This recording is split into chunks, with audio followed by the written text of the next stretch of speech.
أعوذ بالله من الشيطان الرجيم.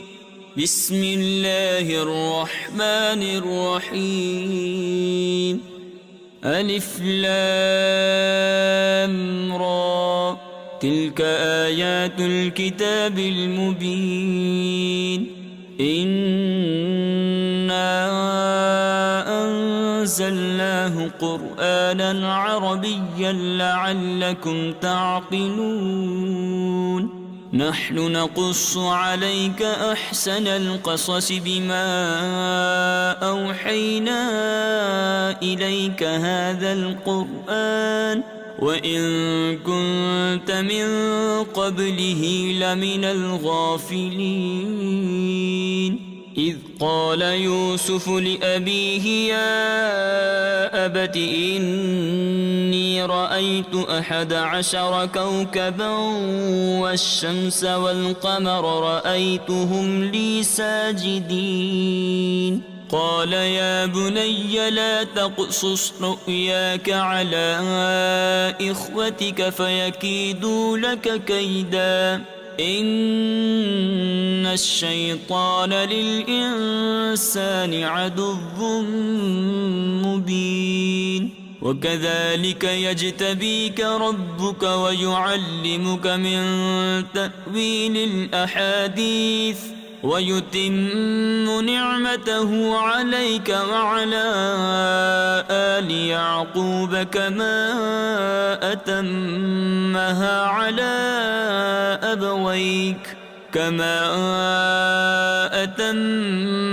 على أبويك من قبل إبراهيم وإسحاق إن ربك عليم حكيم.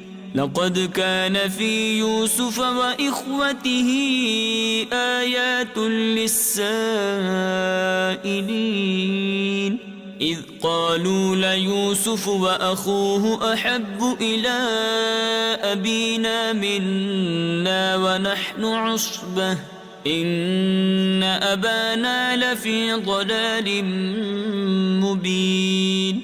اقتلوا يوسف أو اطرحوه أرضا يخل لكم وجه أبيكم وتكونوا من بعده قوما صالحين. قال قائل منهم لا تقتلوا يوسف وألقوه في غيابة الجب يلتقطه بعض السيارة إن كنتم فاعلين. قالوا يا أبانا ما لك لا تأمنا على يوسف وإنا له لناصحون. أرسله معنا غدا يرتع ويلعب وإنا له لحافظون. قال إني ليحزنني أن تذهبوا به وأخاف أن يأكله الذئب وأنتم عنه غافلون. قالوا لئن أكله الذئب ونحن عصبة إنا إذا لخاسرون. فلما ذهبوا به وأجمعوا أن يجعلوه في غيابة الجب وأوحينا إليه لتنبئنهم بأمرهم هذا وهم لا يشعرون. وجاءوا أباهم عشاء يبكون. قالوا يا أبانا إنا ذهبنا نستبق وتركنا يوسف عند متاعنا فأكله الذئب وما أنت بمؤمن لنا ولو كنا صادقين. وجاءوا على قميصه بدم كذب قال بل سولت لكم أنفسكم أمرا فصبر جميل والله المستعان على ما تصفون. وجاءت سيارة فأرسلوا واردهم فأدلى دلوه قال يا بشرى هذا غلام وأسروه بضاعة والله عليم بما يعملون.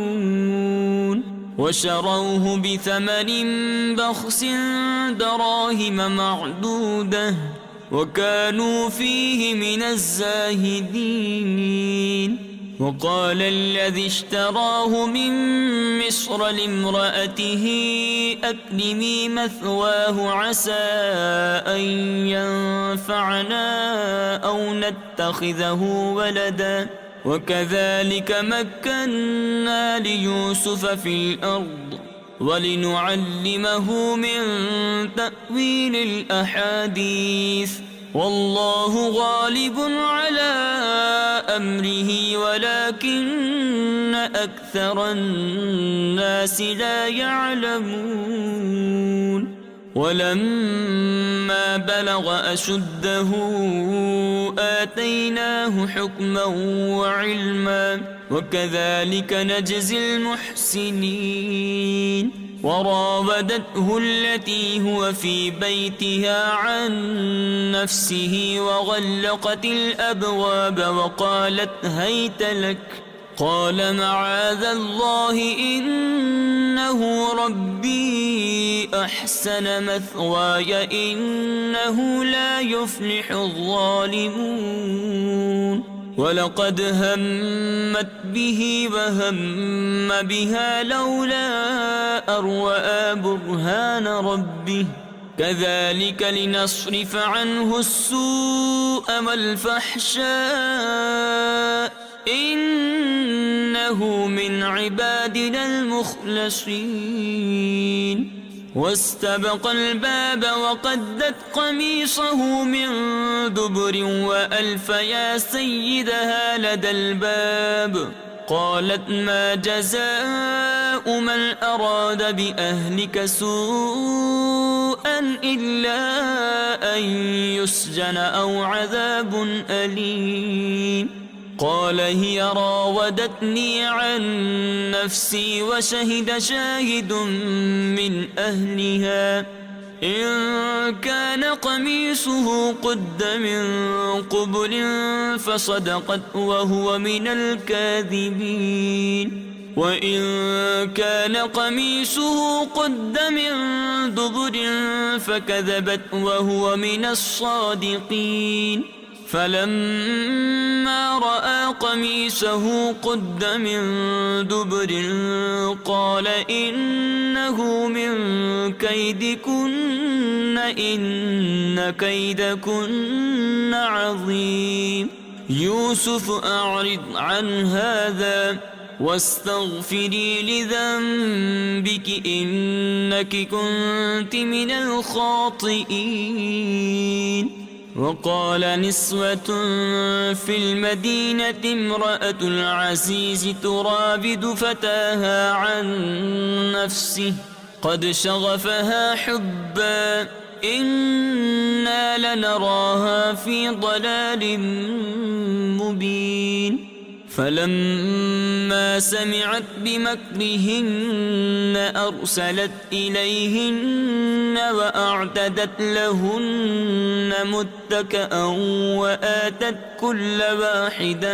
وآتت كل واحدة منهن سكينا وقالت اخرج عليهن فلما رأينه أكبرنه وقطعن أيديهن وقلن حاش لله ما هذا بشرا إن هذا إلا ملك كريم. قالت فذلكن الذي لمتنني فيه ولقد راودته عن نفسه فاستعصم ولئن لم يفعل ما آمره ليسجنن وليكونن من الصاغرين.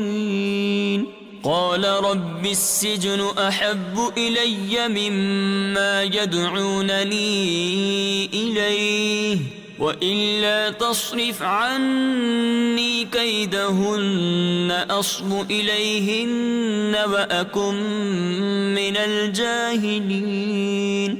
فاستجاب له ربه فصرف عنه كيدهن إنه هو السميع العليم. ثم بدا لهم من بعد ما رأوا الآيات ليسجننه حتى حين. ودخل معه السجن فتيان قال أحدهما إني أراني أعصر خمرا وقال الآخر إني أراني أحمل فوق رأسي خبزا تأكل الطير منه نبئنا بتأويله إنا نراك من المحسنين. قال لا يأتيكما طعام ترزقانه إلا نبأتكما بتأويله قبل أن يأتيكما ذلكما مما علمني ربي إني تركت ملة قوم لا يؤمنون بالله وهم بالآخرة هم كافرون.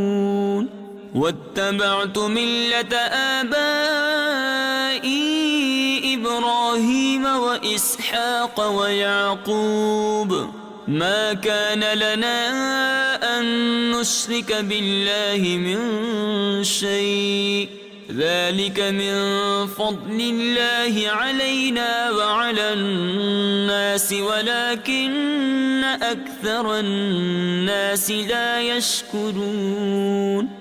يا صاحبي السجن أأرباب متفرقون خير أم الله الواحد القهار.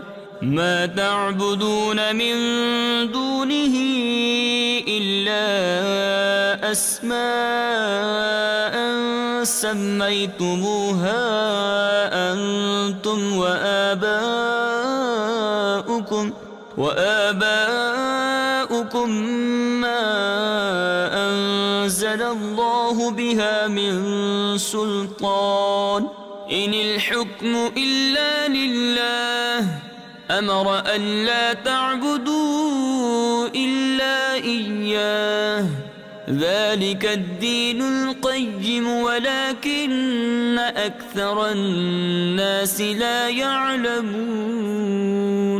يا صاحبي السجن أما أحدكما فيسقي ربه خمرا وأما الآخر فيصلب فتأكل الطير من رأسه قضي الأمر الذي فيه تستفتيان.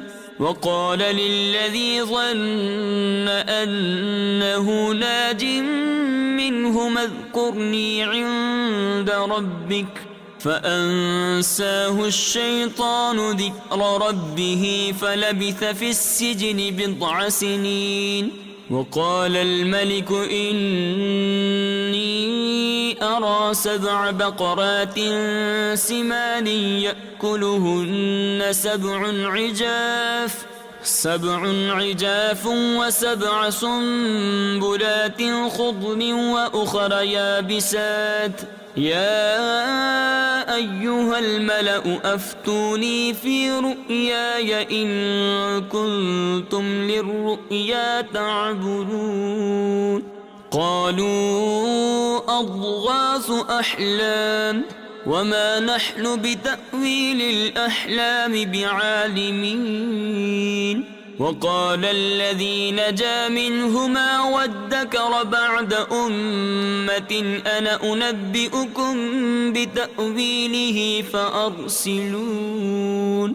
يوسف أيها الصديق أفتنا في 7 بقرات سمان يأكلهن 7 عجاف و7 سنبلات خضر وأخر يابسات لعلي أرجع إلى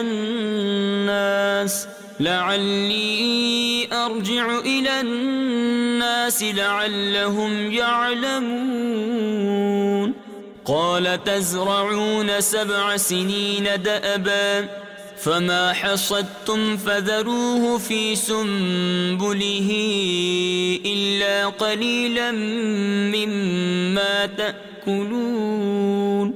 ثم يأتي من بعد ذلك 7 شداد يأكل ما قدمتم لهن إلا قليلا مما تحصنون.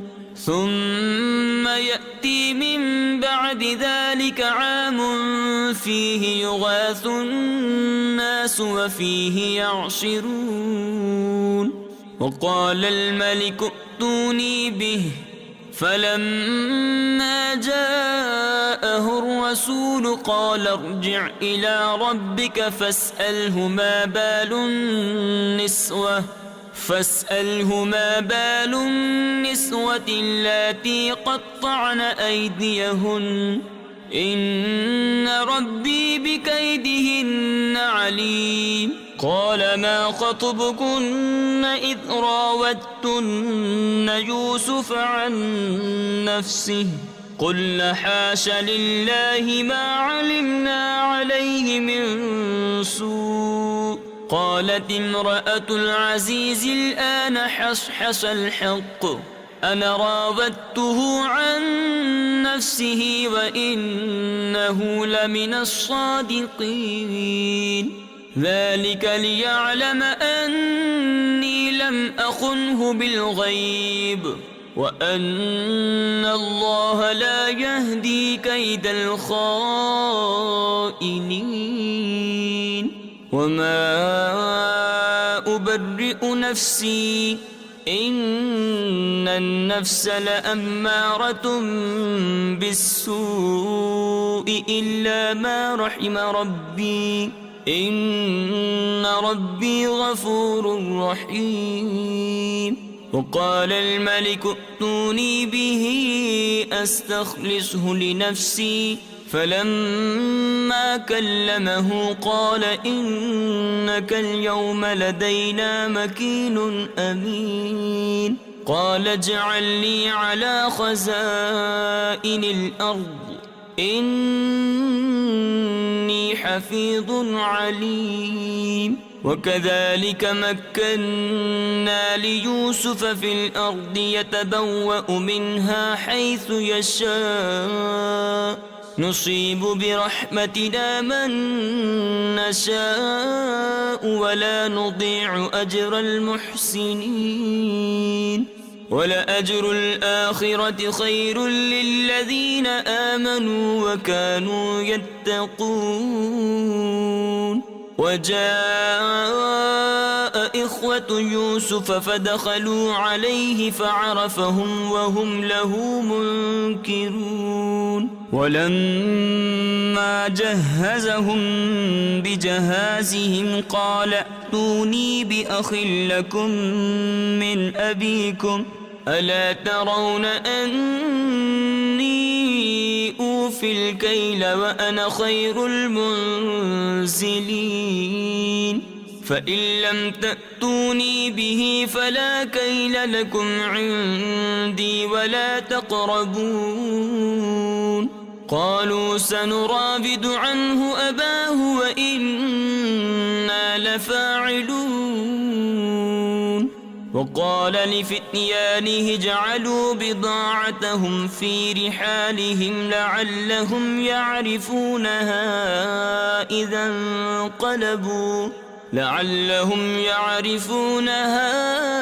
إذا انقلبوا إلى أهلهم لعلهم يرجعون.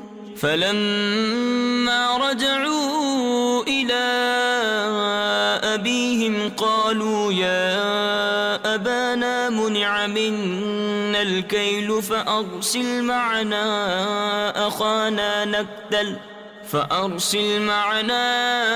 أخانا نكتل وإنا له لحافظون قال هل آمنكم عليه إلا كما أمنتكم على أخيه من قبل فالله خير حافظا وهو أرحم الراحمين ولما فتحوا متاعهم وجدوا بضاعتهم ردت إليهم قالوا يا أبانا ما نبغي هذه بضاعتنا ردت إلينا ونمير أهلنا ونحفظ أخانا ونزداد كيل بعير ذلك كيل يسير قال لن أرسله معكم حتى تؤتون موثقا من الله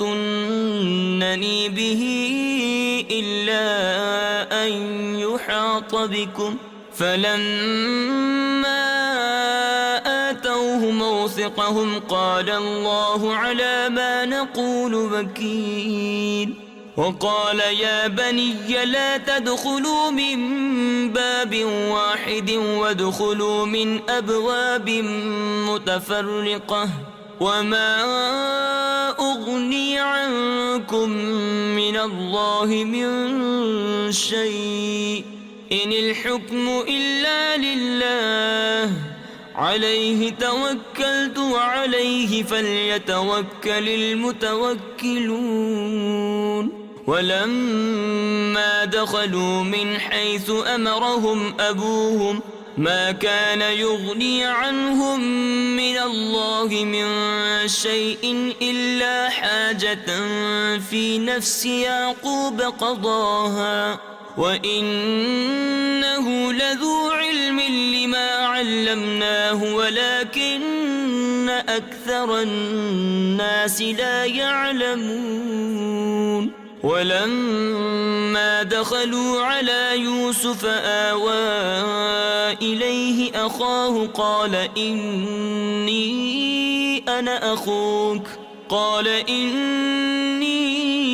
أنا أخوك فلا تبتئس بما كانوا يعملون فلما جهزهم بجهازهم جعل السقاية في رحل أخيه ثم أذن مؤذن أيتها العير إنكم لسارقون قالوا وأقبلوا عليهم ماذا تفقدون قالوا نفقد صواع الملك ولمن جاء به حمل بعير وأنا به زعيم قالوا تالله لقد علمتم ما جئنا لنفسد في الأرض وما كنا سارقين قالوا فما جزاؤه إن كنتم كاذبين قالوا جزاؤه من وجد في رحله فهو جزاؤه كذلك نجزي الظالمين فبدأ بأوعيتهم قبل وعاء أخيه ثم استخرجها من وعاء أخيه كذلك كدنا ليوسف ما كان ليأخذ أخاه في دين الملك إلا أن يشاء الله نرفع درجات من نشاء وفوق كل ذي علم عليم قالوا إن يسرق فقد سرق أخ له من قبل فأسرها يوسف في نفسه ولم يبدها لهم قال أنتم شر مكانا والله أعلم بما تصفون قالوا يا أيها العزيز إن له أبا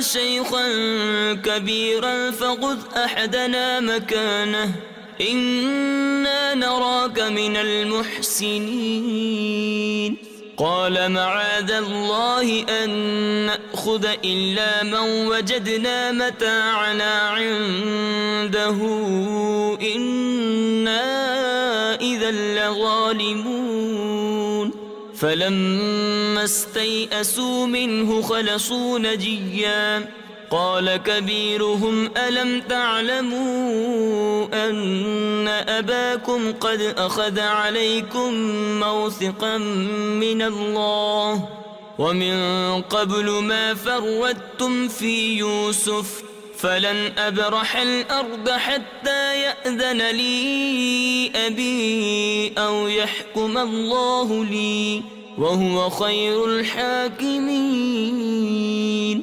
ارجعوا إلى أبيكم فقولوا يا أبانا إن ابنك سرق وما شهدنا إلا بما علمنا وما كنا للغيب حافظين واسأل القرية التي كنا فيها والعير التي أقبلنا فيها وإنا لصادقون قال بل سولت لكم أنفسكم أمرا فصبر جميل عسى الله أن يأتيني بهم جميعا إنه هو العليم الحكيم وتولى عنهم وقال يا أسفا على يوسف وابيضت عيناه من الحزن فهو كظيم قالوا تالله تفتأ تذكر يوسف حتى تكون حردا أو تكون من الهالكين قال إنما أشكو بثي وحزني إلى الله وأعلم من الله ما لا تعلمون يا بني يذهبوا فتحسسوا من يوسف وأخيه ولا تيأسوا من روح الله إنه لا ييأس من روح الله إلا القوم الكافرون فلما دخلوا عليه قالوا يا أيها العزيز مسنا وأهلنا الضر وجئنا ببضاعة مزجاة فأوف لنا الكيل وتصدق علينا إن الله يجزي المتصدقين قال هل علمتم ما فعلتم بيوسف وأخيه إذ أنتم جاهلون قالوا أئنك لأنت يوسف قال أنا يوسف وهذا أخي قد من الله علينا إنه من يتق ويصبر فإن الله لا يضيع أجر المحسنين قالوا تالله لقد آثرك الله علينا وإن كنا لخاطئين قال لا تثريب عليكم اليوم يغفر الله لكم وهو أرحم الراحمين اذهبوا بقميصي هذا فألقوه على وجه أبي يأت بصيرا وأتوني بأهلكم أجمعين ولما فصلت العير قال أبوهم إني لأجد ريح يوسف إني لأجد ريح يوسف لولا أن تفندون قالوا تالله إنك لفي ضلالك القديم فلما أن جاء البشير ألقاه على وجهه فارتد بصيرا قال ألم أقل لكم إني أعلم من الله ما لا تعلمون قالوا يا أبانا استغفر لنا ذنوبنا إنا كنا خاطئين قال سوف أستغفر لكم ربي إنه هو الغفور الرحيم فلما دخلوا على يوسف آوى إليه أبويه وقال ادخلوا مصر إن شاء الله آمنين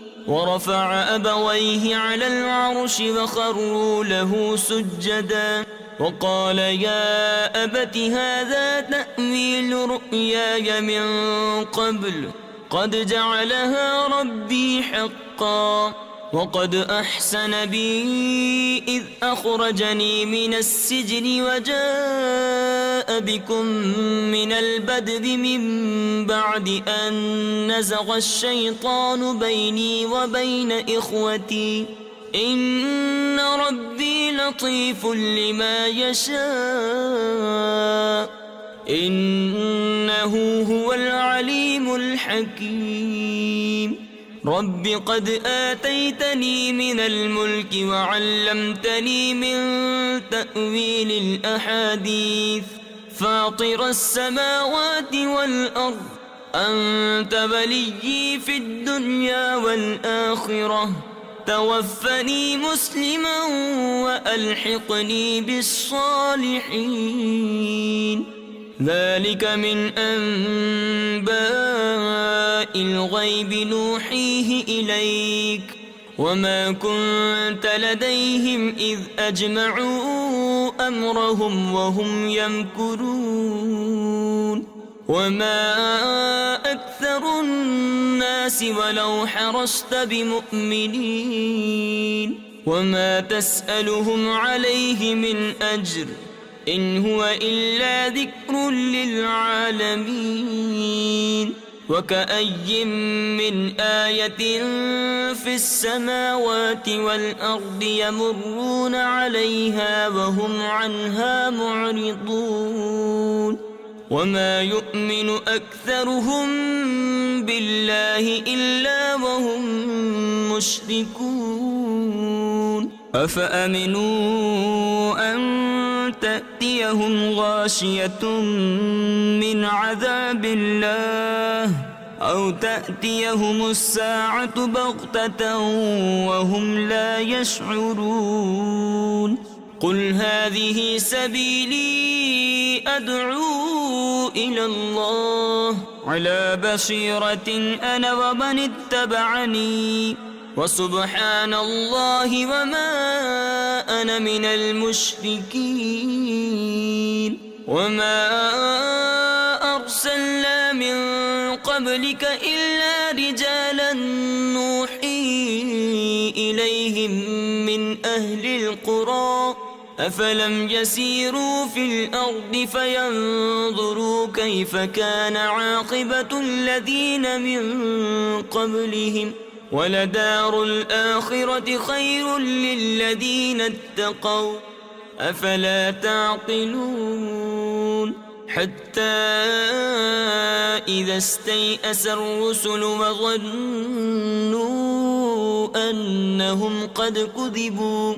وظنوا أنهم قد كذبوا جاءهم نصرنا فنجي من نشاء ولا يرد بأسنا عن القوم المجرمين لقد كان في قصصهم عبرة لأولي الألباب ما كان حديثا يفترى ولكن تصديق الذي بين يديه وتفصيل كل شيء وهدى ورحمة لقوم يؤمنون.